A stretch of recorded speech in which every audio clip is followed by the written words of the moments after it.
And finally, new rule, black people have to demand that white people stop culturally appropriating how mad they are about racism.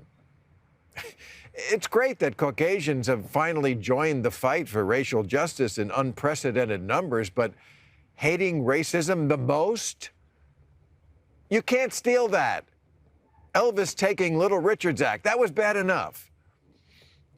Victor Sengby is an Oakland resident who put up small loops for footholds on trees in a local park for exercise and games. He says, out of the dozens and hundreds and thousands of people that have walked by, no one, has thought that it looked anywhere close to a noose. But Oakland's mayor, Libby Schaaf, wasn't going to let all that cheat her out of a chance to signal her virtue. She said these incidents will be investigated as a hate crime. Why is this white woman seeing racism where a black man isn't? The mayor also said intentions don't matter, but they do matter. And white people need to stop trying to cancel other white people whose heart is in the right place, but don't get it exactly right on the first try. A few weeks ago, when everyone was posting a black square on Instagram, BuzzFeed wrote, "Influencers, it's a privilege to post a black square and then go back to your usual content." As opposed to what? Abandoning your life and just posting a black square every day? People got called out for not posting the square, then for just posting it without speaking out, and then for posting it and speaking out, but not voicing their support in the exact way that was said in the new decoder ring. They were helping wrong. Ellen DeGeneres felt enough pressure so that she erased a tweet that said, "People of color in this country have faced injustice for far too long."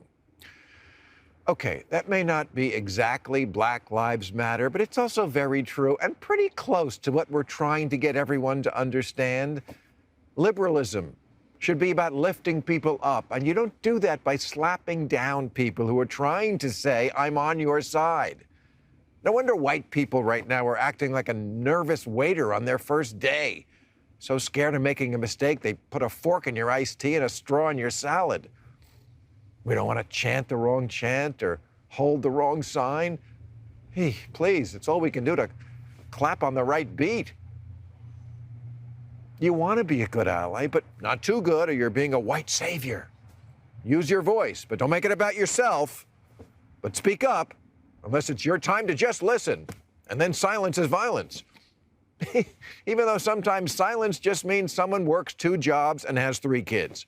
They have baby food on their shirt, not hate in their heart.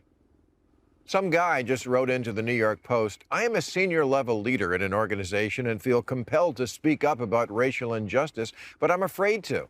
As a white man, I'm afraid that I will say something that will be misinterpreted, and I will do more harm than good for my career, too.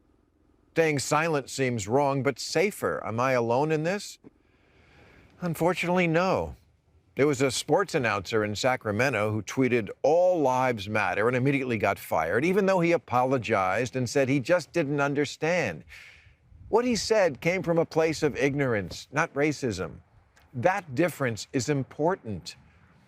Someone could have just explained to him why there's a deservedly special reason we single out black lives for protection.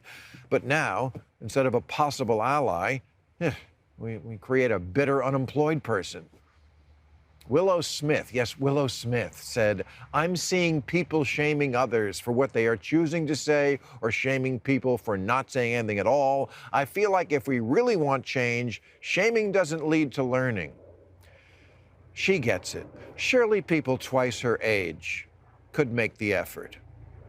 I worry that the kind of tension that the guardians of gotcha are creating is going to make people afraid to mingle at all and thrust us back towards a resegregation of sorts, where instead of just seeing a person and not a color, now we're only seeing color. Maybe this is old school liberalism talking, but I don't think that's the way to go. Let's hang out. And if I fuck up, tell me why, not goodbye. It's a gradual, years-long process, like Trump descending a ramp. But things are better when the races get together, like when rappers sample Steely Dan.